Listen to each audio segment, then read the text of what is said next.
One of the things that's been very important about our program series is that we always try to honor some of the students that are around. And we're going to do that right now really quickly. So there were 3 PCC students that I met outside. Are you in the building? Had you made it into the building? Come on, come on up. I want you 3, come on up right now. And you got to walk all the way around. Let's give them a round of applause. These are PCC students. Come on. Y'all got a lot of energy. That way. Come on. Just give them a round of applause. Work with them. Come on. They were like, what do we do? And I was like, come. Now y'all can work faster than that. Come on. Come right here in this spot right here. Come, now I can bring you even further down. Come on. You good? Yeah. You good? Okay, first of all, what's your name, what's your major, and where you're from? My name is Jasmyne Campbell. My major is music, and I'm from Pasadena, California. Pasadena. My name is Lorena Morales. My major is speech pathology, and I'm from Pasadena, California. And what about you? My name is Kaylin. My major is biology, and I'm from Belize.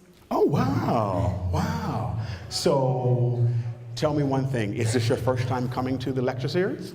Yeah. Okay. And why did you come to the lecture series? Extra credit. All right, she's getting some extra credit. So you're going to be staying for the talk back, right? All right, let's give her a round of applause. You go that way. No. So, no, you get to go. Everybody get the exit music. So why did you come? Is this your first time coming to the lecture series? Yes. And why did you come to the lecture series? Because of my history class. And who's your history teacher? Miss Susie Link. Miss Susie Link. So she comes for the history class. Are you getting extra credit as well? Yeah. All right, extra credit. You go that way. There's a reason for these things. And what about you? For my history class. History class. Who's your history teacher? Susie Link. Susie Link. Is she here today? I don't think so. So y'all get to go back and report everything to Susie Link. So what I want y'all to do, I want y'all to hashtag, I want y'all to take some pictures and let us know what's going on by hitting us also on Facebook at Pasadena City College. I want y'all to drop something. Would that be okay? Okay. All right, y'all got your assignment for today, all right? Okay. Give me your name one more time. Jasmyne Campbell. Jasmyne Campbell, thank you so much. So those are just random students that we find during the day, but we're going to bring up one more person today who's going to also introduce someone who's coming up to speak afterwards and give us a little welcome. Amaris, where's my Amaris? Amaris Jacobs, come on up. Amaris was our first participant back in March when we did Maya Angelou. So the film, we did a Maya Angelou piece, we did James Baldwin, and she kicked it off. So we thought it was appropriate to bring her back on because she's getting ready to go to you got accepted at a school. Come closer, come closer. Where did you get accepted? I got accepted into Riverside and Irvine. All right, she's leaving here to go to Riverside, Irvine. We're choosing Riverside. Which is in Riverside? We're choosing Riverside. You're choosing Riverside because you had two. You had two choices. Because you did tell me it was Irvine and Riverside, so you chose Riverside. Okay, Riverside. Yeah. So listen, I'm going to let you have the mic. Cool. We can go here, and you can do what you want to do. You got your 2 minutes, and then please introduce our other open person to give us a welcome. Would that be okay? Yes. Ladies and gentlemen, Amaris Jacobs.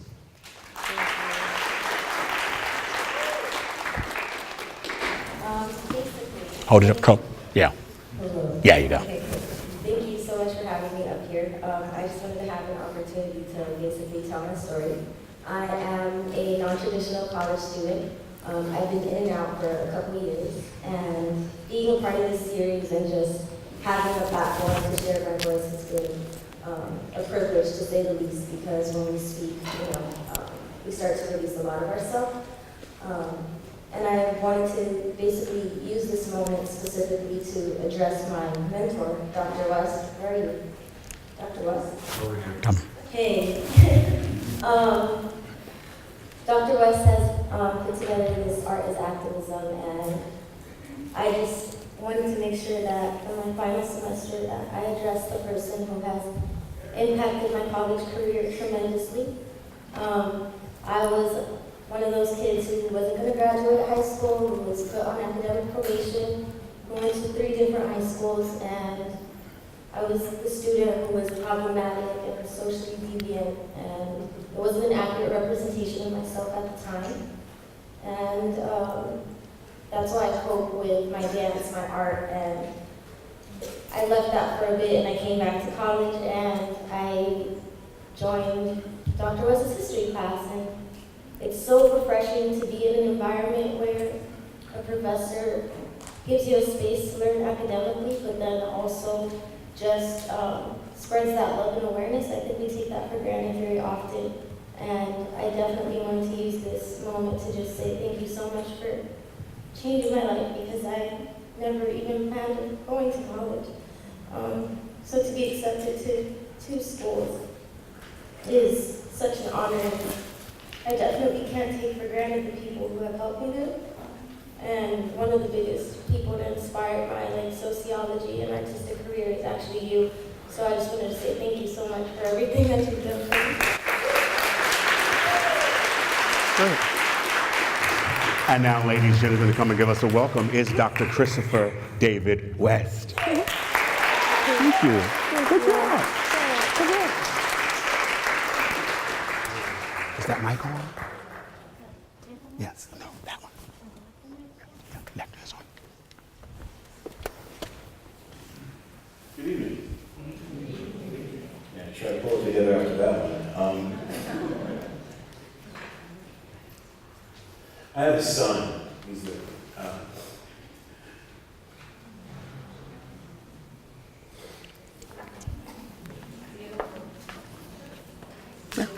Good.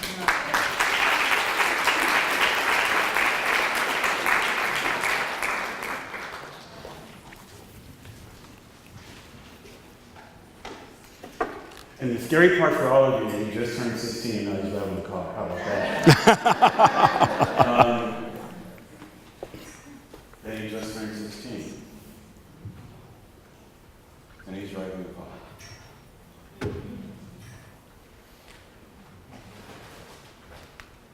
In the 1820s, in the territory that was just in proximity to the Indian slavery, Mississippi Territory, there was Indian country. This is the space of the Cherokee, the Chickasaw, Choctaw, Creek, Seminole.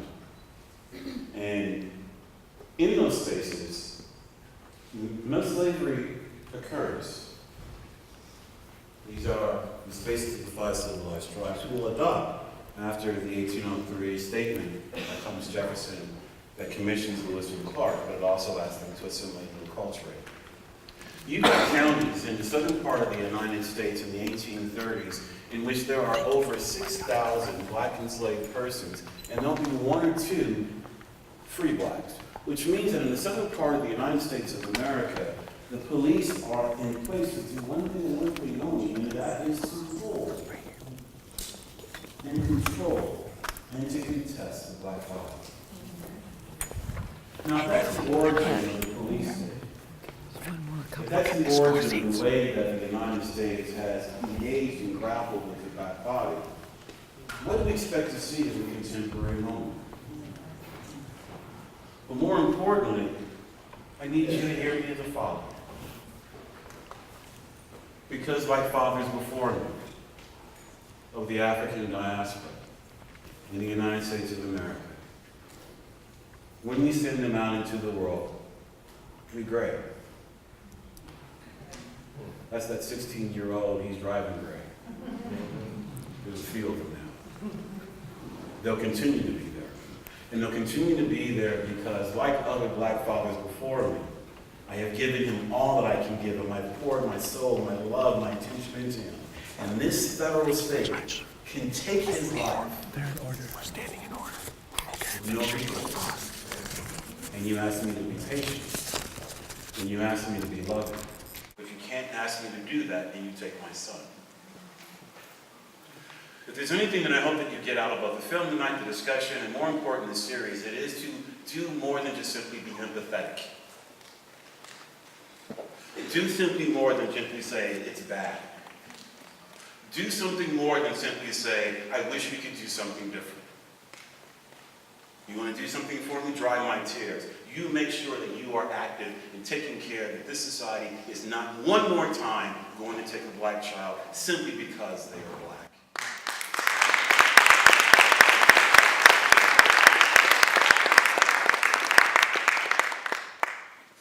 And when we get to that day, because that's the day the king talked about, that was the real dream. not merit, but simply an opportunity. When we get to that day, and if we get to that day, then perhaps at some point in the future, a black father is simply going to turn to his son and say, just don't hurt anybody on the way out. We send him his car. Have a wonderful evening. You good? Good job. Thank you, Dr. West. And I didn't want to be remiss when you all came inside. These were the musicians. Come. These are also students. Come here. And I decided I'm going to let them introduce themselves, so you have it. Here you go. Cool. Hi, guys. My name is Javon Kender, 27 years old. I'm a bass player from here, Pasadena, California.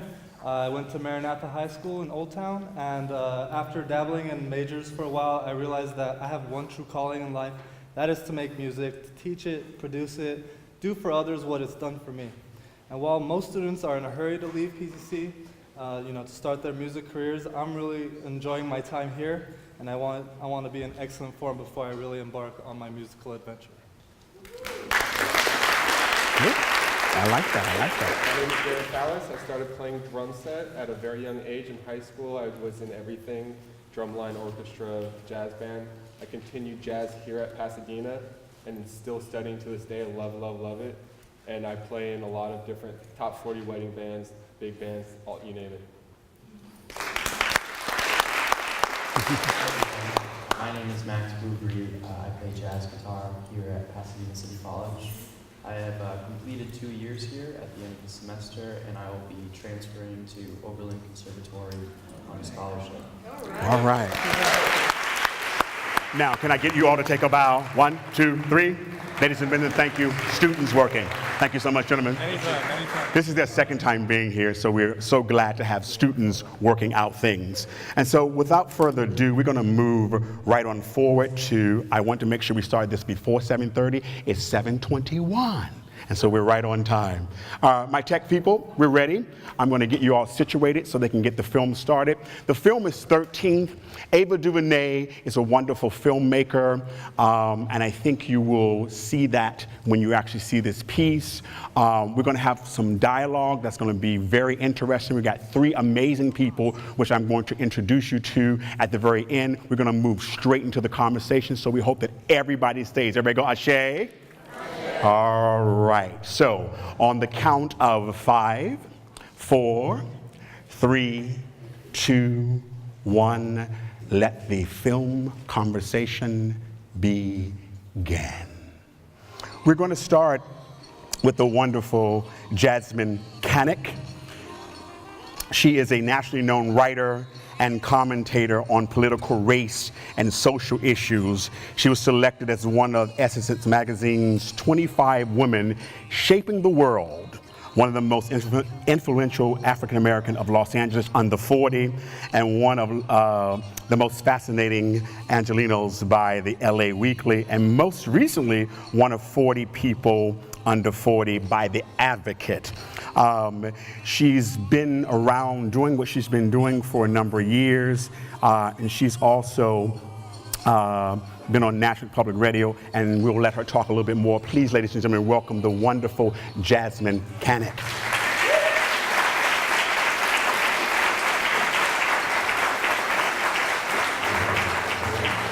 And a lot of you who were outside a little bit earlier, we had brought this particular person up. The name is Tyree Boyd-Pates. He's our millennial this time on the panel. He's a history curator and program manager for the California African American Museum. He's a professor, writer, speaker, and influencer with a passion of Black history, social justice, and community organizing. He's worked as a professor at California State University. He actually is also a mentor for young children out of the program called California Endowment's Brother, Sons, Selves Initiative. And I stated earlier, he's the curator of the exhibit called LA 92 LA at the California African American Museum. Please welcome Mr. Tyree Boyd-Pates.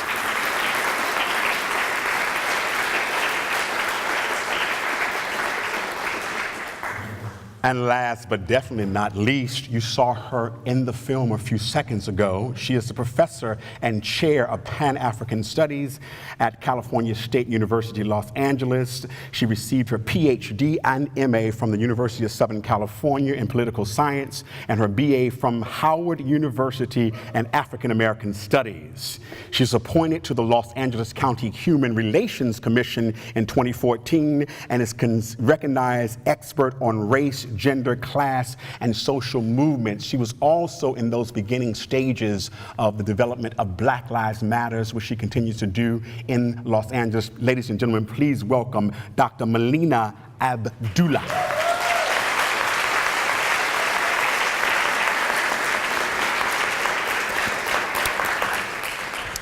And because I didn't want to be hogging up the stage and doing things, I'm going to come out and ask questions from here. I got a few questions that I want to kind of sort of talk about, and then we want to open up the dialogue and questions to everybody else. But before I do that, I want to come over here and recognize this gentleman here, Dr. Robert Bell, right here. Please, everyone, give him a round of applause. He has been a mentor to Dr. West, and both of them together really allowed this program to happen together. So I just want to make sure I give him that acknowledgement because he's a wonderful guy, and I just happen to like him. All right. So we have microphones by the music stands to the left and the right. When we get ready for the Q&As, we would like for you to go down to that side if you can to form a line so we can see what we've got. If you can't get up for any reason, I do have the mic, but I would like for you to actually participate and go down, especially the PCC students. Is that all right? So, ladies and gentlemen, I just want to start with first impressions. I like to get, some of you have seen the film a lot of times, and I know that, but I want your first impressions now based on what happened in the film, based on the current administration. I'm going to start with you in the middle, Mr. Boyd, to give us your first impressions. And this will kind of like be your opening statement, so to speak, and then we'll pick up from there. Well, good evening, everybody. What's up? What's poppin'? How's everybody doing? Well, first impressions about the film, it really just legitimizes a lot of my angst as a black man in this society, and it also solidifies a lot of the positioning and the second-class nature that African Americans are typically treated here in this city.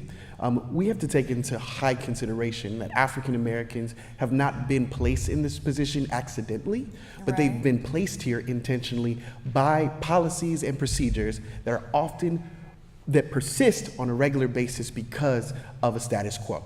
That status quo is what I go against, and that status quo is what typically will historically be undone by communities of color if they choose so. Thank you.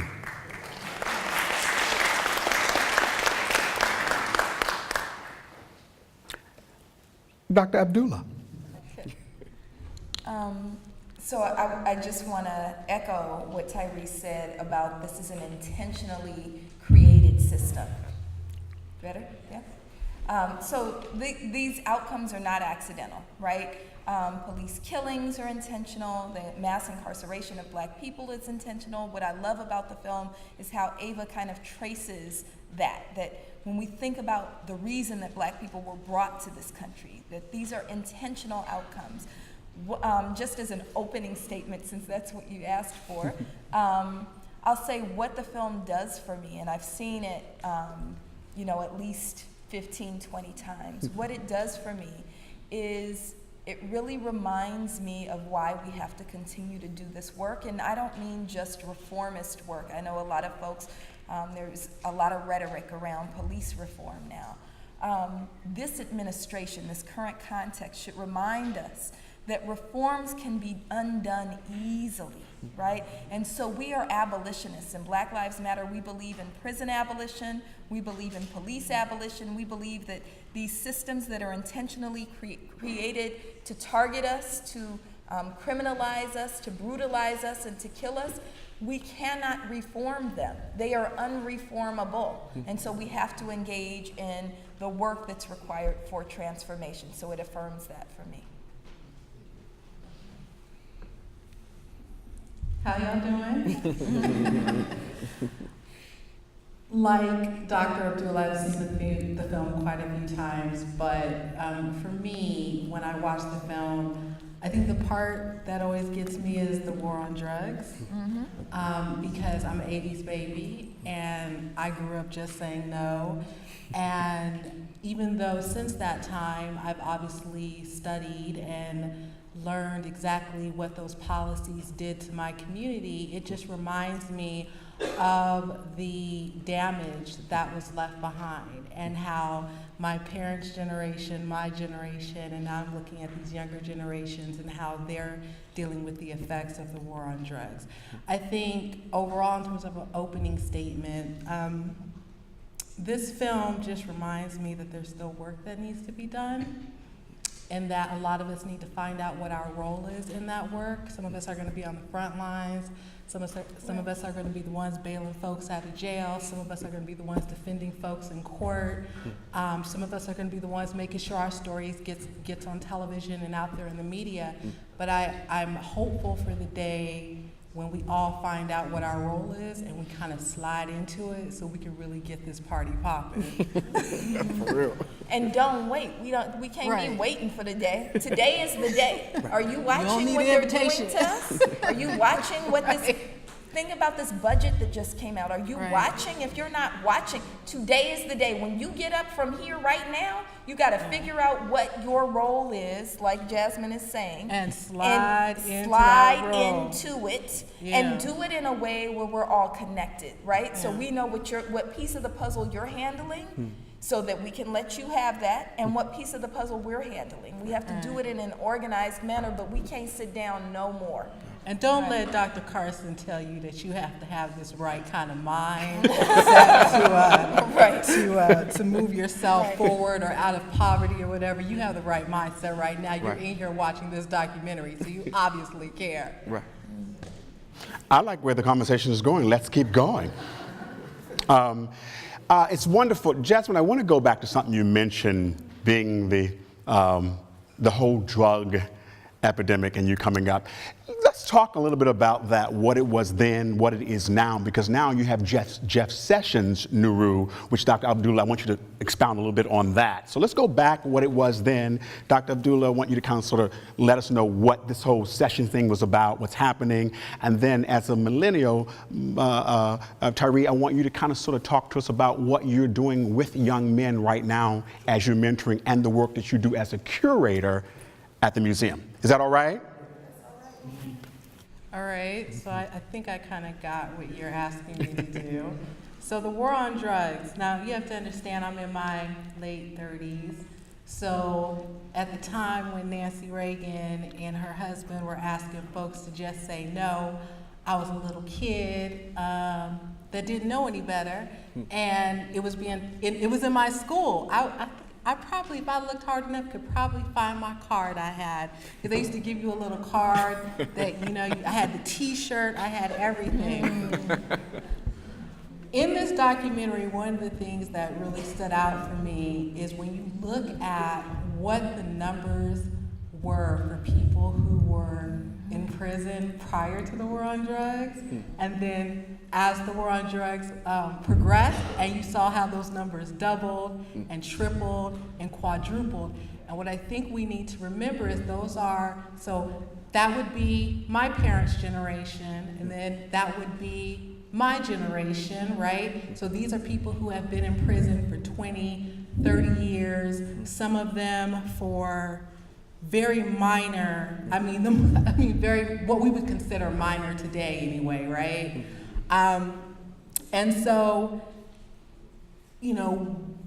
there are families and people who have basically lived their whole lives without their brothers, their uncles, their fathers, their sisters, their mothers, because one of the things I don't want to do is act like black women aren't up in prison too, because we are. Right, that's right. Okay? Right. And so, like I said, it just reinforces all of that for me. And it just reminds me why this work is so important, why it's so important to call attention to these issues. I, quite frankly, am very scared with our president right now. When you have the Secretary of HUD, first of all, calling slaves immigrants, but moving beyond that, his next wisdom, words of wisdom about, poverty, and him being basically, in charge of HUD, right? That's scary if this is the mindset. You talk about right mindset, if this is the mindset of that man. And so all of this for me is, Malia and I were talking about it earlier, it's just all interrelated, it's all connected. I was on Dr. Drew's show earlier today, and we were talking about this, and I said, I guess I'm gonna will the rent to my landlord next month because I got the right mindset. So I'm just gonna will it, and we're gonna see if that works. Right. Because that's basically what Dr. Carson is saying. Right. But yeah, it's just scary times, and it's really important that we all kind of figure out what role we want to play. I mean, you can walk around and act like this is not going to affect you. I'm middle class, I'm this, I'm that. Right. It's not going to, that used to be me. Let me tell you something. My friends work on me every day because, I didn't grow up hating the police. I didn't grow up I grew up in Hermosa Beach, if anyone knows where that is. In the 80s. In the 80s, right? We were like one of two black families, all right? So that's my background. My mother worked for the police department. And so I would always say, well, if you're not doing anything, the police aren't gonna bother you. There's no reason for the police to pull you over if you're not doing anything. But then the last 5-7 years happened, and we saw all the videos, and we saw how you could just be waiting for a bus, waiting for a train, sitting in your car, walking down the street, minding your business in the house, sleeping on your exactly. And it could be you. And then I realized it could be me. So yeah, this is serious, and we are in a war, and we are in a fight right now for our rights and our dignity and our humanity. Every day I ask myself what my purpose is and where I fit into all of this. Every single day. Every day. Thank you for that. So when we think about, have y'all looked at this budget that was proposed yesterday? Yes. So this is the most massive transfer of wealth from working class people to the capitalist class that we've seen in my lifetime, right? They are talking about, when you talk about, how folks think it's not gonna affect them, it will affect you. This space right here, with the cuts that are planned, spaces like this will be gone, right? Your education as Pasadena City College students, those of you who are students, or students anywhere, will be greatly impacted. We have to understand what's being proposed is going to affect you. What's happening now, I didn't grow up in Hermosa Beach. I grew up in East Oakland at the height of the crack cocaine epidemic. So I didn't need no video to tell me that you don't have to do anything for something to happen to you, right? But it did, so there's another kind of realization, though, that happens, right? You become conditioned to accept your oppression as normal, right? Yes. And so my generation of folks, right? And so, I'm a teenager, early 90s, I'm a teenager. And I remember, those of you who were in my generation, right, may remember the period in which you could not go down the street without being stopped and searched and possibly beaten by the police, right? If you were with a guy, he was definitely stopped and searched and beaten. And if you were with him, the police also did this other thing to you, and this shows you how they evolved from slave catchers, where they would grope your body, right? Even as 15, 16-year-old girls, right? And I remember one time it was really bad, and I missed curfew because the harassment was horrible, and I got home, and my dad was pissed, and I told my father what had happened, and I said, it was just really bad tonight, something. And he said, wait, they do what? Right? Because he didn't know, because he's an older guy, he's not being stopped and harassed like that. He didn't know what was happening to us. And so that's the moment where I realized that what I was doing was becoming comfortable, becoming used to the kind of oppression that we're experiencing. So that's what's happening in the 80s and 90s. But fast forward to what will happen, and I'm trained as a political scientist, and we're always told never predict, right? So I'm about to give you a prediction. Right? That's my bad political science. So the prediction is this, and it's an informed prediction, right? Jeff Sessions has already declared a new war on drugs. He's already said that everyone who is violating federal law should be prosecuted to the fullest extent. So what does that mean for people who are medical marijuana users? For people who are using under Prop 64, right? For people who look suspect, right? And could be, right? So what we're about to see, they couldn't figure out. So we'd seen kind of a rollback. If you think about the one thing I will give Obama credit for, the release of folks who were tried and convicted with inappropriate sentences and in prison for long periods of time because of these unjust sentences. He released a lot of them. One of them was actually one of my friends. He saw that movement coming. This film was released prior to his inauguration, right? Prior to his election. It was done prior to his election. We need to remember that he's seen all of this, right?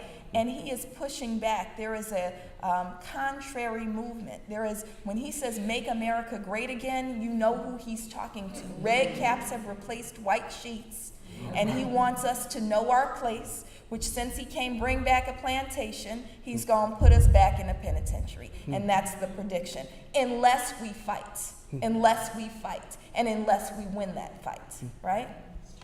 Yeah.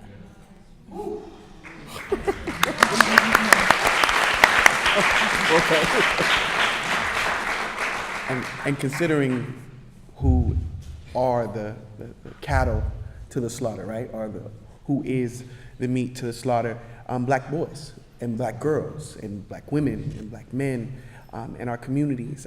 The work that I do for black boys in particular happens to do with one young man who's actually here today.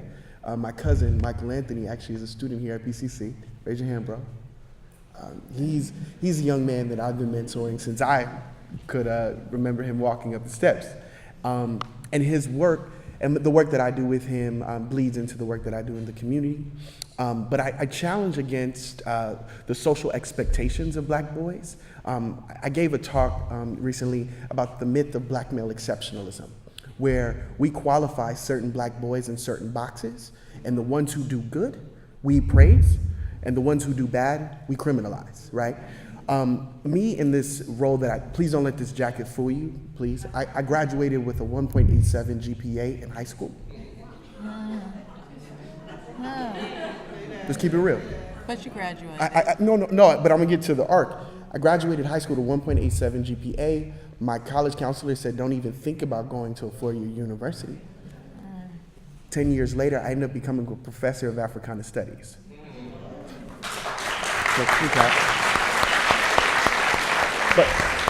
But see, that's the myth of black male exceptionalism, the clap. You guys will praise me for doing that arc, right? But I didn't get here on my own. Of course, the brilliant black women whose shoulders I'm standing on left and right. But there are literally hundreds of black boys who didn't get to make it through the cracks that I made it through. That's right. And there's a privilege that I have as a male, a black man, against some of those odds, that even some of my sisters will fall through the same cracks and won't even be able to sit at this table. And that's who I fight for. The unheard, the unnoticed, the ones who Ava DuVernay is talking about. And there's a historical amnesia that happens every 20 odd years. And that's why my exhibition, No Justice, No Peace, LA 1992 at the California African American Museum has been so successful.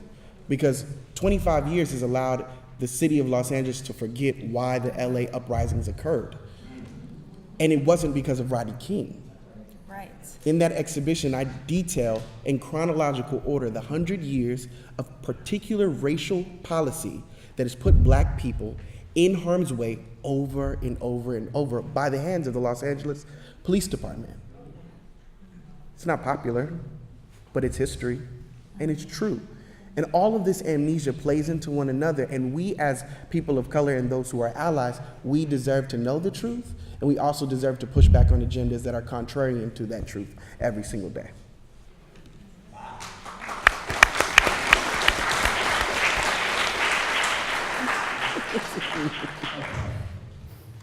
I'm breathing again, because you just kind of sort of took me there.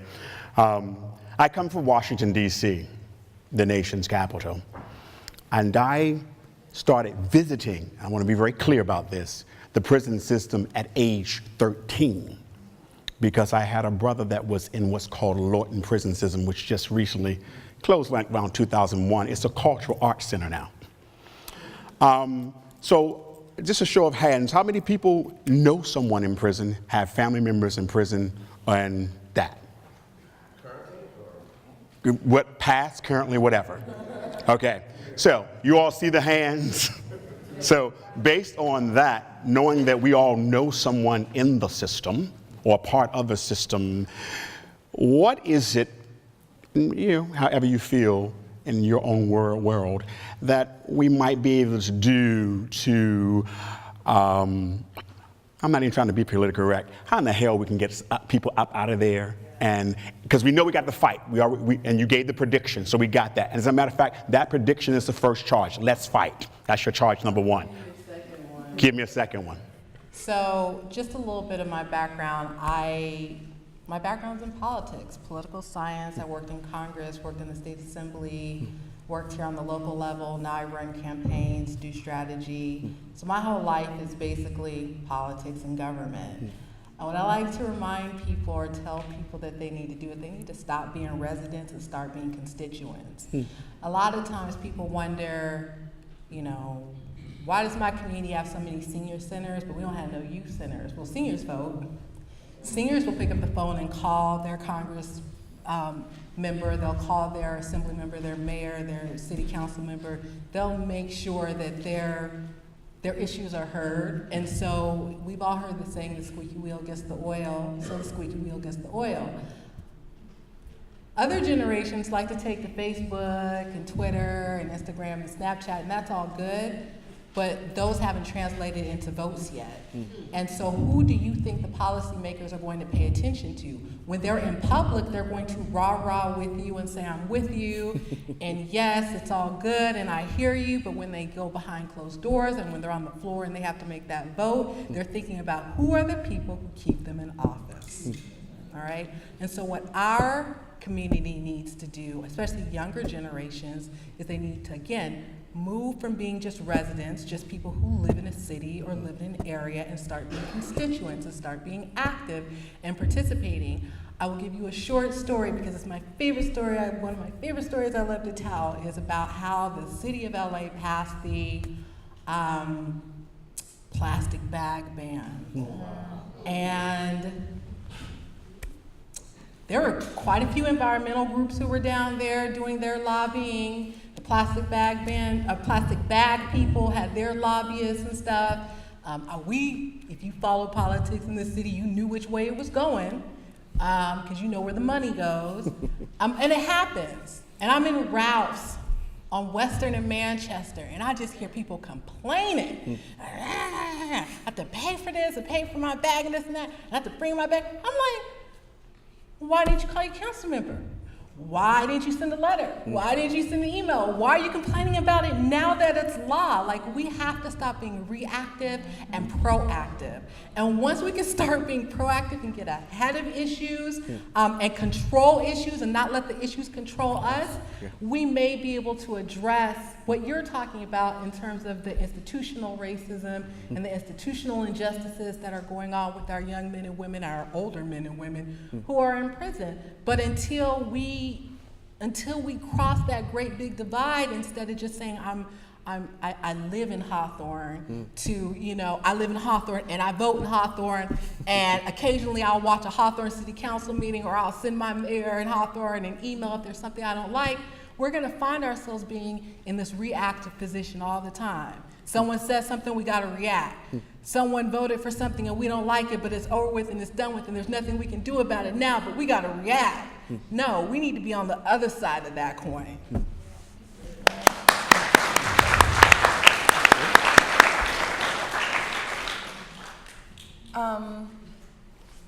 So there's a lot that we need to do. I agree about I love that residents to constituents, that we have to move from residents to constituents. And I think that's super important. I think that when we're talking about, if we have a vision though for the transformation of an unjust system, right? We're not simply going to lobby or vote our way out of it. And you know, our latest work has been on an electoral. Black Lives Matter really doesn't get involved in electoral politics, but we did just recently, right, for the No on C campaign, right? We were trying to block the police union from getting to have additional options to choose their disciplinary body. In the end, we didn't get the win that we wanted, but it was a hell of a win, because I think that we activated what we saw. Just a quick summary, Charter Amendment C in the city of Los Angeles. How many of you live in Los Angeles? Okay, good. So this is not something that doesn't matter to you. Charter Amendment C basically gives cops, after they've already been found guilty of misconduct by the chief of police and recommended for discipline, it gives them an additional option to choose either the existing Board of Rights or to have a new panel, which is all non-sworn officers. They're calling them civilians. They are not civilians by any means. In fact, if you've heard Eric Garcetti go on the radio over the last week, he's been saying that panel should be populated by retired cops, right? And so, you know, the police officers union is not going to try and do something that creates more discipline for their members. They're only going to weaken discipline. So we got involved in that electoral fight. What we were successful in winning, so they spent $1.5 million to try to pass it. We don't have no money. So they thought they were going to whoop us. What they predicted was that they get, maybe the no vote would be maybe 20%. We wound up winning 44% of the vote. That is huge. And at the polls, we actually won. 55% of voters who actually went out to the polls voted no on C, and that's with them cheating. And I'm gonna just say it like that because they cheated. Am I lying? You're not cheated. lying. They put out a sample ballot that only had a pro position and had no position. Opposition. So all of those mail-in voters only saw that, right? So I'm saying that yes, we have to vote, but as a political scientist, the way transformation happens is both through inside participation, the mechanisms that the system gives you to engage in, voting, lobbying, that kind of thing, and outside agitation. We have to be in these streets, y'all, right? We cannot be scared. Politicians, elected officials, only do what we want when it's more in their interest than not, right? And so when we hit up Eric Garcetti and we make it, you know, he's floating his own name to run for president in 2020, right? So when we say, no, he has a black people problem, right? Then he's gonna listen a little bit better, right? So we have to do that work. One more tangible thing, and I realize I'm talking longer than I intended to. Okay. You're doing great. A tangible thing that we have to remember is people who are incarcerated, the majority of folks who are incarcerated are not convicted offenders. They are waiting for their hearings. They just don't have money to get out on bail. So there's a growing movement to end the money bail system. We have to be involved in that movement. People should not be in jail because they don't have no money. Rich folks, I mean, that's an inherently unjust system. And we have to think about what it means for people to be in prison, right? How it jeopardizes our lives. And so I want to acknowledge Sister Sherry Graves is here, who is the mother of Shailene Graves, who was killed June 1st of last year in CIW, the women's prison in the Inland Empire. And we have to remember that had she not been a part of the system of mass incarceration, she'd be here, right? She's a mother, she's a daughter, and we need to get out into the streets for Shailene. That's why we always say her name. Let's do that. Say her name.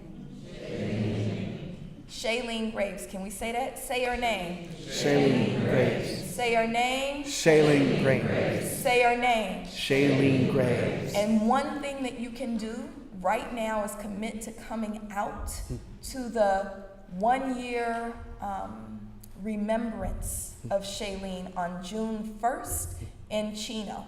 So I know it's far, but it's worth the drive. These are our people, right? These are our people. We have to stand up.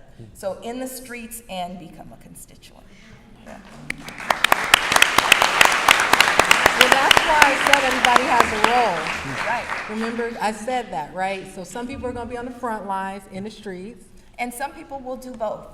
Yeah, that's true. Yes, They I will do vote both. and lobby.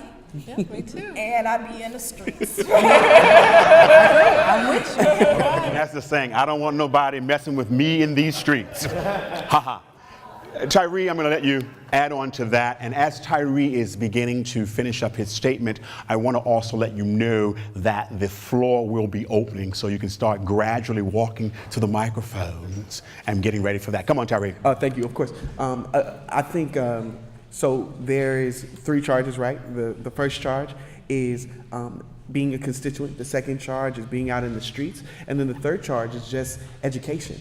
And not just education in the sense of going to class, but there's a political education that we all should definitely have, and there are forefathers and foremothers who definitely already laid out those templates. Really understanding that historical amnesia is really, really hurting us, right? There's a very important proverb that says, in order to look forward, you have to look back. Right, Sankofa. And in order to do that, we have to look back. And then also reclaiming the agency that we've had in those roles, and then ultimately propping those up so that the world can see them and changing those narratives. Historical amnesia is so difficult because we all generally have a large miseducation issue about ourselves that contributes to the self-hate that we have about ourselves, that ultimately we project onto others about ourselves. And if we can change and misdirect that miseducation to be the education that we need, I think that we can validate the stances that we have further, and ultimately we can go out into these streets and be better informed constituents, knowing that we're going from a particular paradigm as opposed to just being aimless voters. That was good. That's all I got. Charles, I'm finished. You're finished? Okay, well, we have questions. We're open up here. And first of all, I'm saying this for me. I'm so glad to see brothers at the microphone. That's wonderful for me. We've done a lot of programs, so I'm going to start right here with you on this side, and then we'll come to this side and go back and forth. Come on. I'll just get it. Everyone hear me? Yes. All right, to start off, my name is Angel Puigdemont. I'm a student at East Los Angeles College and PCC. My father is an attorney in the Dominican Republic. He stood for the African Haitian during the civil and human rights violation in the Dominican Republic. Wow. My brother's a police officer for LAPD, and he got in trouble in his division for standing up against another officer for police brutality. So I appreciate you guys for having Now, I do apologize for your name. My brother in the middle. Tyree. Tyree, Yeah. this question is for you. Yes. So it is without a doubt that the African American community has been oppressed by the criminal justice system here in the United States. I've seen this video tonight that it focuses more on the racial issues between law enforcement and the African American community as well as the Latino community. But there's something as a criminal justice student that I've noticed that it's not well talked about.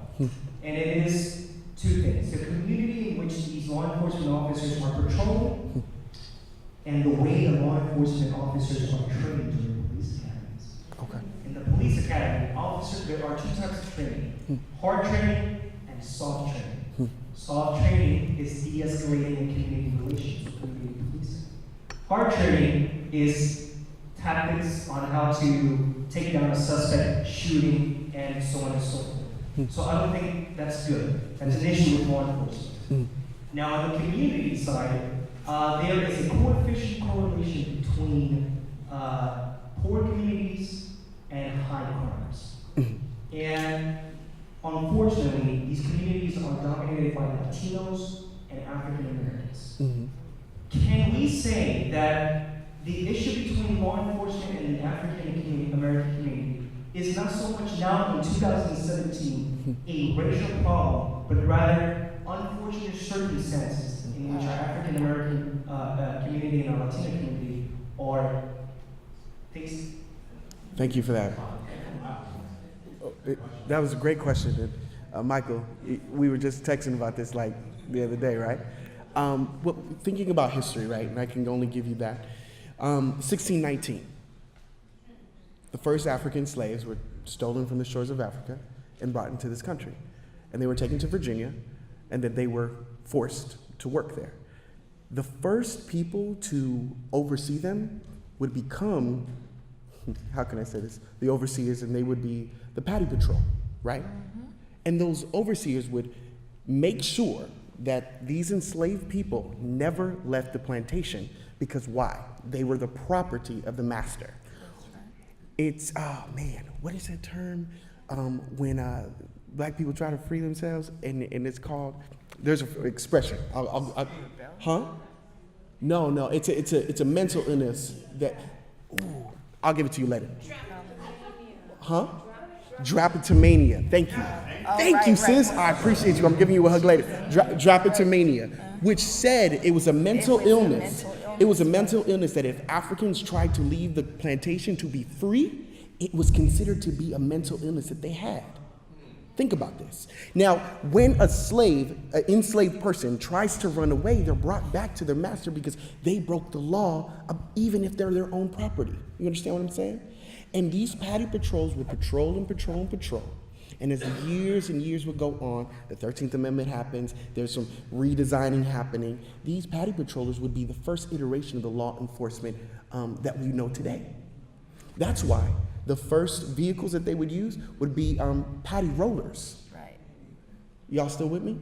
Yes. And so there's just an evolution of the law enforcement, as we know. So in 2017, my brother, to be honest, we're only seeing the succession of our ancestors being locked up over and over and over. And whether we have involvement or whether we don't, we have to understand there's our historical ramifications for the participation and oppression that we constantly get. Follow-up. So were you trying to say that the issue is less between black and brown people and the cops, and it's more about black people and brown people killing each other and living in a high crime area and low income communities or something? It sounded a little Trumpish. I was confused. I just need some clarity. I am automatically progressive. Okay. I don't appreciate that. I have tremendous respect for the African American community and for the Latino community. Sure. My father has shown that throughout his entire career as an attorney and a poet. And I'm not saying that you like Trump or you're for Trump. I was just slightly confused at the end of it. I like to talk about, I like to get to the point. I don't like to, the thing is that, maybe catch my breath, because I wasn't really expecting for me to be compared to Trump, which I think is ridiculous. It's just a turn of words. So what I'm trying to see is, I try to find out the heart of the issue, the real issue. My brother, as working for LAPD, he has seen the issues that goes on between the African American community and law enforcement community. And it is, yes, there are some racial tensions between law enforcement and the African community. There's no doubt. I have not argued that. Okay. But when a poor community has co-efficient relationship with high crimes, police patrolling is more dominant in these communities. When there's more presence of law enforcement officers, there's a higher possibility and probability of citizens, whether having probable cause or reasonable suspicion for an officer to stop, be stopped anyways. And these poor communities are, of course, dominated by Latinos. So then the answer is get police out our neighborhoods, right? Get them out our neighborhoods so we're not stopped, so that we're not brutalized, so that we're not incarcerated for no reason. Get them out of our neighborhoods, right? Yeah. So I think if you want to get to a solution, LAPD eats up 54% of the city budget. True. 54%, and every major city is right around 50%. So this is not an anomaly. LAPD likes to lead the way, though, right? I love it. If we were to take those dollars and invest them in the things that actually make communities safe, after-school programs. Not after-school programs run by police, by real, child care workers and, recreational workers, right? Mental health resources, right? Livable wage jobs, right? Affordable Permanent housing, right? If we spent that money on those things, guess what we would have? We would have safe communities that don't need people like your brother rolling through them, right? So that's why we can be police abolitionists. We have what we need to make communities safe. If you want evidence, since you're a student, you should look at the example that's being laid right now in Newark, New Jersey, where in just the short time that Raz Baraka has been mayor and he's invested in intervention workers and prevention workers instead of police, you've seen a plummeting, especially of violent crime. So we can do that, we just have to have the will. Like Brother Tyree just said, these are intentional systems intended to create these outcomes. What you're talking about, crimes in communities like the one I live in the Crenshaw district, you live in the neighborhood, right? Those are the crimes that are there are created by structures that refuse to invest in our community. Let's stop that. Let's demand more, both as constituents and as folks who are in the street. So I'm not attacking you. I'm telling you, since you asked a question, I'm gonna give you a response. All right. 100%, that was the question. I am 100%. But it was long, brother. I think there's other people's.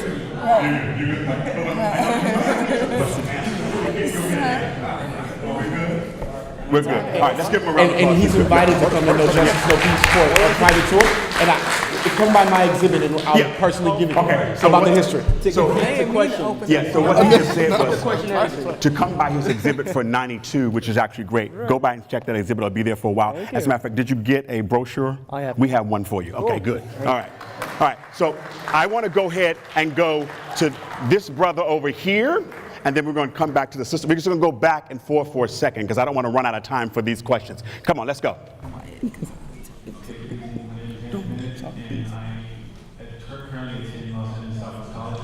Good. Southwest. I went there. Transfer to Cal. Shout out to Southwest. So my question, I had an intellectual conversation with a person today that talked about how, for me, seeing all the slave movies that's being put out has a direct mental impact, because now I go to the theater and I leave the theater and I see a 12-Year Slave or any other slave movies that's going to come out and already coming out. When I go up and turn the TV on, right through the theater, I see a black young man get shot by the police, unarmed, and it reminds me of the events I've seen in the movie. It's in different forms. So although we get physically attacked, we have mental attachments too, because Hollywood and other people keep reminding us that at one point we're this, and covertly we're going to keep telling us things in place. So I want to ask the panel, what do you think about those ideas? You probably need to take good care of your mental health, because we are living in 2000. And I am not joking. I mean, even sitting here watching the end of the film and seeing again, you know, all of those people being killed, it is not easy. I swear to you, last week, CBS, no, it was KTLA, had that chase on that ended up in Long Beach, where they shot the guy on live television at around 1 o'clock in the afternoon. And I'm sitting in my office already traumatized for the day. I've seen a man shot to death on live television. This is the world that we live in now. We want instant gratification. It's not going to get any softer. It's not going to get any better. It's probably going to get much worse. There's this series, this UK series, Black Mirror, that I really love, because they really look at these social norms, or what we consider normal, right, behavior, and some of what you're talking about is a part of that, and I get that, but it's not going to change. Everyone pulls out their phone. I mean, you got people that can't even help another person dying for trying to record them on the ground dying, okay? So you have to take care of your mental health. I work on it every day between the hours of 5 and 8. Do not call me, do not text me. If you do, you will not hear from me until after I have my time for the day. Right. You know, and you need to find that space, and we all do, because it can't, for me, I know just watching these videos, because every week it seems like there's a new video of somebody being killed, and it's like, you know, you don't want to watch it, but you do want to watch it, because you know people are going to be talking about it. I'm going to get a call, can you come on, you know, Channel 4 and talk about this video or whatever, so I have to look at it, and it is traumatizing. You feel like you experienced it, you know, so and I'm glad you brought that up, because like I said, it's not going to get any better, and we need to do a much better job of taking care of ourselves in that respect in terms of watching these things. And then I would just probably add, if you're feeling angry and all of that after you watch those slave movies and stuff like What'd you say? I said, come out with us. Right? Look, let me tell you, Right out. There is no better, it's cathartic. Come with us to LAPD and LA Police Commission meetings. Am I lying, Lorena? When we start, it's fun cussing out the police. It is. And I noticed when I don't go for a couple of weeks, I start to feel a little bit of, for real, like I gotta put them on notice, right? And maybe it's just for me, but for at least, like, I don't want to be one of those folks who, like you talked about how police evolved from Patty Rollins, right? I don't want to just take the beating, right? I want to cuss you out at least while I'm getting beat, right? And so, like, really the organizing work for me, and it's not this way for everybody, but for me it helps with my mental health. And I didn't intend to say that, but I'm going to say one other remedy. So when you watching slave movies, here's a quick remedy. Watch Underground, about slave revolts, right? About slave revolts. For me, it is so freeing. Like season 1, when Mama Harriet Tubman showed up, I was like, oh yeah! I'm running around the room, calling Mama Harriet. I was just telling Jasmine earlier tonight. I was like, I'm so sad I finished the season. Now what am I gonna do? I don't know what to do, but for me, it was, y'all, for real. I told you can watch Better Call Saul with me.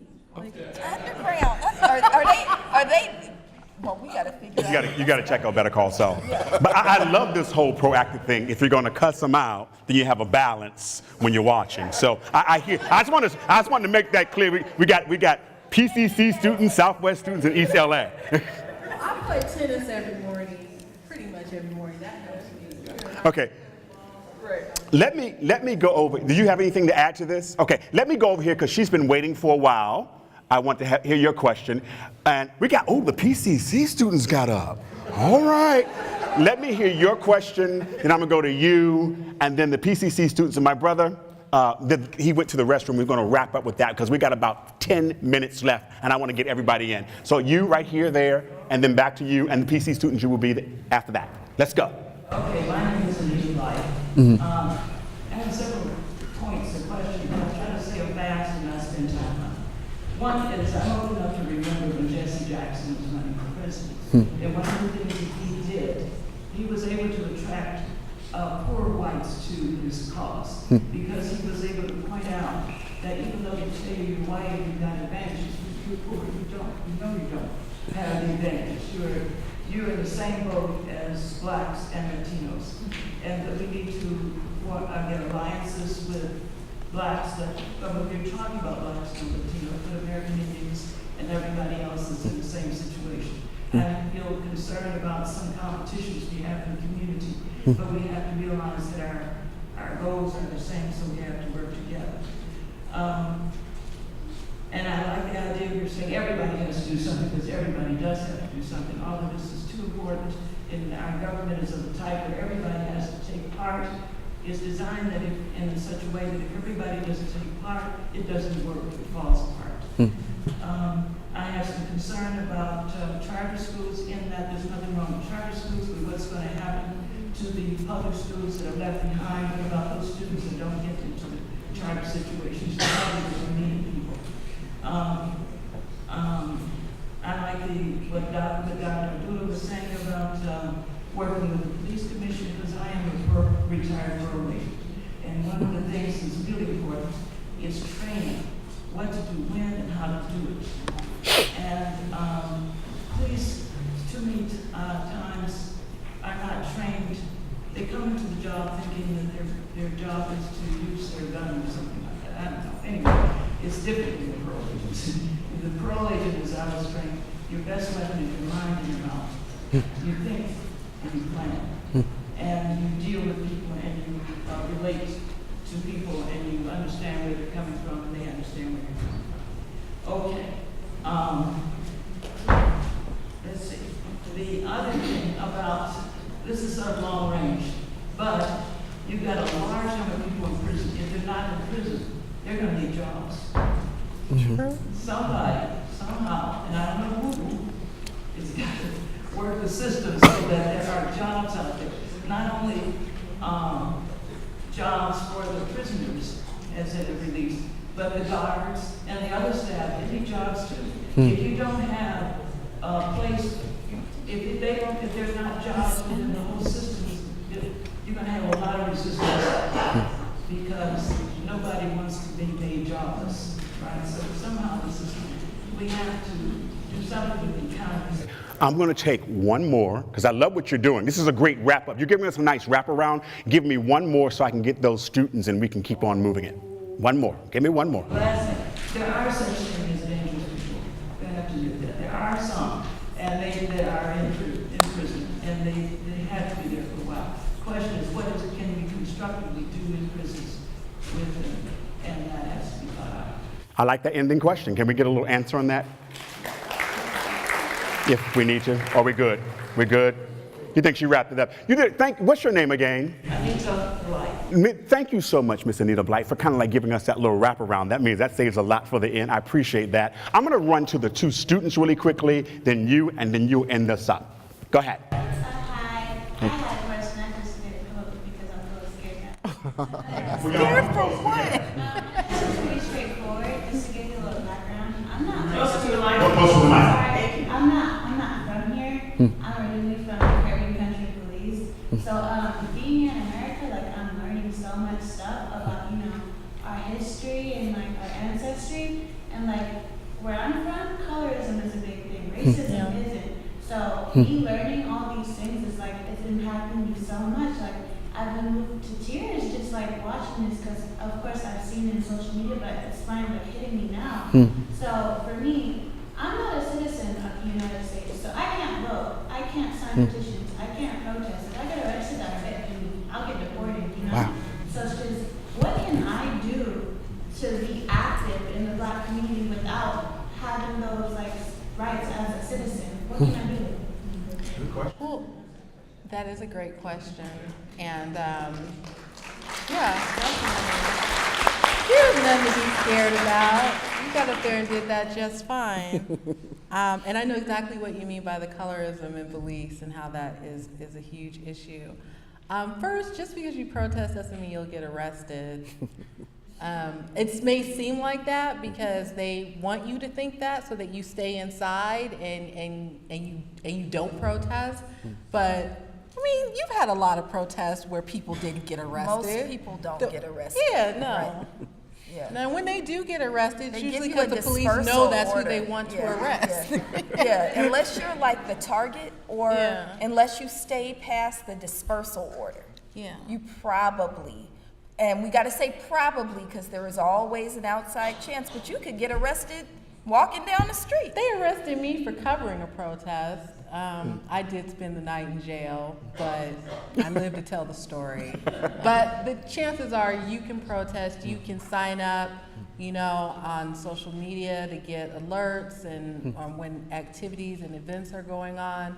There's so many ways people can be helpful to a movement that they believe in, whether it's being supportive in an office type role or helping out folks who are leading the organizations administratively and in other ways. So don't ever, first of all, don't let the police scare you into thinking you're going to get deported and you can't speak up or do something. I mean, you know, for what it's worth, you are in America.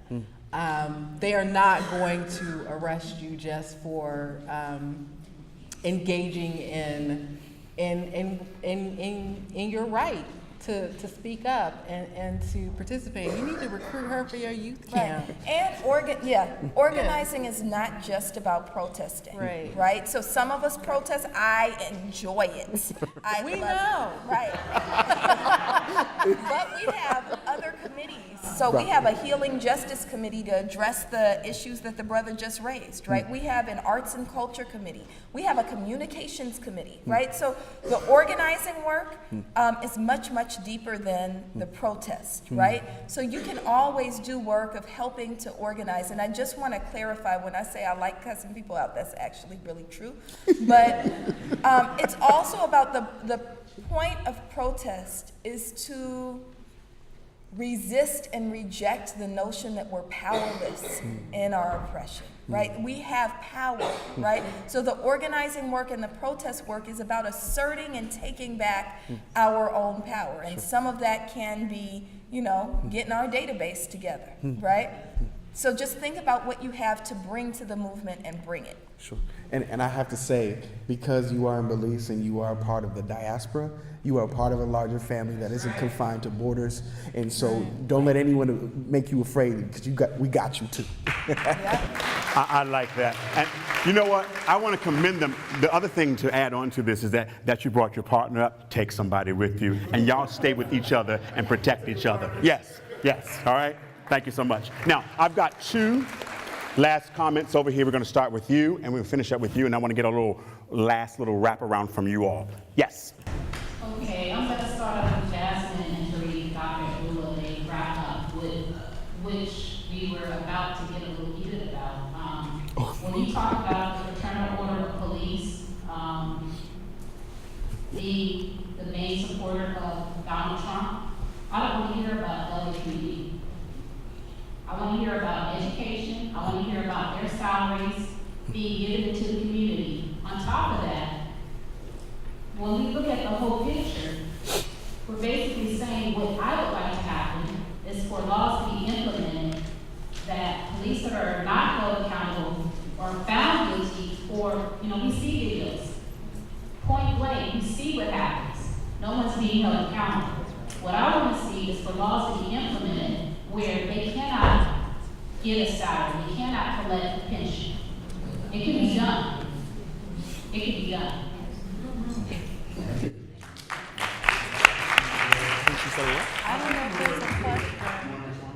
I don't know if there's a question in that, except to say that, that's what the mayor and city council does, and if voters decided to change the charter of the city of LA, they could change the charter to do so. But again, that requires severe organizing, serious organizing, because you would need, I would think you need 2/3 of all registered voters in the city of LA to approve. Not for a charter change, though. Remember that It's simple majority. It's simple majority. Just for a budget is 2/3. So, but still, the point is, you would have to get folks to vote on that, and or lobby your city council and or mayor to make some changes. And as long as the police union writes the big checks to their campaigns and their pet causes, that's very unlikely to happen. And then there's the larger issue of the police officers' Bill of Rights, especially as it's implemented in California, right? So we have to undo that, right? But it's all work that can be done. We can win, right? We can also think about making police pay for or at least take out insurance for the malpractice insurance, right?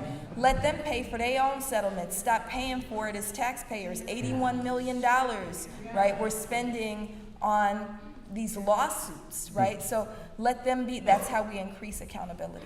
Yeah. All right. So I see we have our last question or comment for the evening from audience. Just to allude to earlier about Dr. Abdullah and the duty for I heard a real that occurs. So Craig Reese said our community revealed in progress. So we didn't need cops until about the 80s. But other than that, so I'm a music student here. What should I do going forward in order to trump about the music programs next year? What should you do as a musician? Yeah, as a music student? I mean, I think that your music has to be for justice. There's actually a phenomenal book that you should read called In Search of the Black Fantastic by Richard Eiton. And what it talks about is the role of artists in building movements. And so I would suggest that you read that book. He gives 3 possibilities. 1, using your art as creating a message, right? To create a message, right? 2 is getting involved in the movement, right? And these are not mutually exclusive categories. And 3 is fund the movement, right? So those are the things that I think that you can do. I don't know what we're gonna do about Trump's budget. I don't know what we're gonna do. It'll probably pass, to be honest with you. Unless some serious stuff goes down, I can't imagine a situation where it doesn't. So how do we build alternative models? How do we demand more of our local and state elected officials, right? Those are things that we can think about, you know. Otherwise, I mean, there's hell to pay that Trump is in office, right? Yeah. Well, you can also take comfort in the fact that you are in the state of California. And unlike some of these other states that are a part of our union, this state goes out of its way to try and combat a lot of what's going on right now in DC. Right. So even if, you know, Obamacare is repealed and replaced, I am confident that we'll figure something out here in the state of California, because we like to consider ourselves progressive. We aren't all the time, but we like to consider ourselves as that. We want others to. So that's good. Just stay here. Make sure you stay here for at least the next 4 years. Or we gonna pray and do every spiritual practice we got to make sure it ain't 4 years. Okay. So let me say we did something called spiritual resistance right? Spiritual resistance. We did a National Day of Action. Spiritual resistance. We prayed in front of the White House, had this massive prayer circle, and did all kinds of stuff. I'm convinced Trump is going down before the end of his first year, right? So keep at it. Remember all those things your grandma taught you, right? Like putting his name in the bottom of your shoe, right? Do all of that. I'm not joking, y'all. I'm serious. All of that, right? She said, put his name in the bottom of your shoe. And you're supposed to stomp it like that so you don't get it back. Yeah. Go for it. Brother, and also look at one brother by the name of Paul Robeson. He says that artists are the gatekeepers of truth. You are the civilization's radical voice. So as long as whatever you're using musically... Say that one more time, please. Oh, sure, of course. Artists are the gatekeepers of truth. You are civilization's radical voice. So whatever instrument you use, whether it be your voice or brass or cymbal, make your voice heard. That's great. Yeah. Wow. I think you kind of wrapped that up for us, didn't you? I think you just wrapped that up for us. So this series was called Art as Activism. So how wonderful is that? And also, just before I let the panelists, I want y'all to give me one last statement. We open with a statement, let's close with a statement. It can be proactive, whatever you feel. It can go back to the film. So we can go out here with a proactive charge. And I also would like for you, if you don't mind, Dr. Abdullah, is to lead us out and how some of those things that happened at Black Lives Matter, if you can give us like a closeout little. Can we do that? And that way we all can kind of sort of leave on that particular point. Because I don't want anybody to go, we've had three different films happening. We did Baldwin, we did Maya Angelou, and this by far, I must say, has been the most challenging one because it allows us to be proactive. And I want to make sure we leave this room proactive. Whether we agree on everything or not agree, we have learned something. Can we say Ashe to that? All right. So I'm going to make sure, before I let them do their last statements, everyone has a survey form. Please, it is imperative that you fill these out. This is, so that we know, put your email address on it so that we can reach out to you. Again, Christopher, if you need a pencil, Christopher's over there. There's a little box. You just drop them in. This is the most important part of this part of the program because it allows us to go back to the students to look over, it allows them to go back to people who put this program together and all of that. That being said, let's give a closing statement of some sort, and then you can lead us into whatever you need to, that I think that's wonderful. We're gonna start with you. Okay, well, thank you so much for inviting me, Charles. It's always great to see you. Thank you, everyone, for participating. I guess my parting words would just be find your role if you haven't found it yet, and slide into it and get active. There's no time to waste. We are under attack from all sides.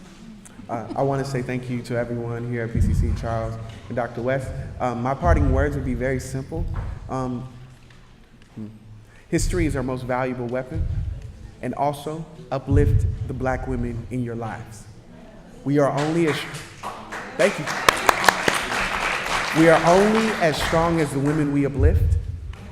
And so I've learned that from the strong women in my life, and I hope that you all can carry that away from this conversation. So we need three things from you. We need your voice. We need you to push back against this narrative that says we got what we deserved, that people can be killed and we are not going to do anything, that it's okay, right? We need to think about people like Jordan Edwards and Tyree King and call the names and remember that, the system was created to produce that outcome, and we can't accept their arguments and justifications for it, right? So use your voice. We need your body.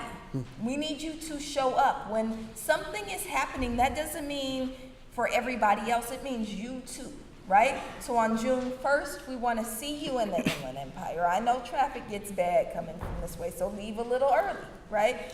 We need you to show up. Put your body on the line. Thirdly, we need your resources. And so what that means when we think about these cuts, right? When we think about this budget that's proposed, how are you spending your dollars in ways that build the movement? And I'm serious, I know you going, I don't have no money. You went and bought Starbucks stuff, right? Forego that, and we can use your $3 or $5 or whatever for the work that we're doing. Because if we don't fund ourselves, if we don't invest in ourselves, this work is not gonna keep moving forward. So voice, body, resources. And then Brother Charles asked me to close it out. I'm gonna ask Sister Arena and Sherry, do you want to come up and help with the closeout? Come on, I got a microphone. Come on down. So if we could have everybody just rise up. Just rise up, everybody. Are there any BLM members that I forgot to call? No?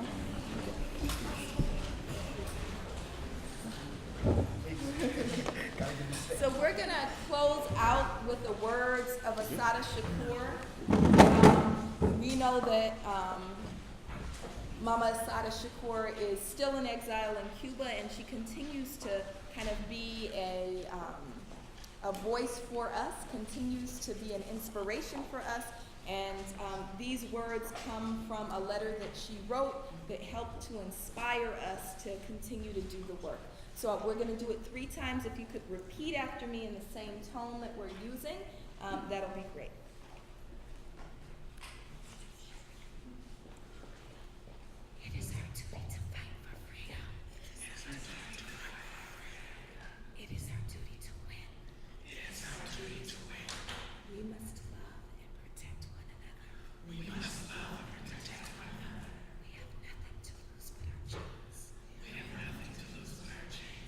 It is our duty to fight for freedom.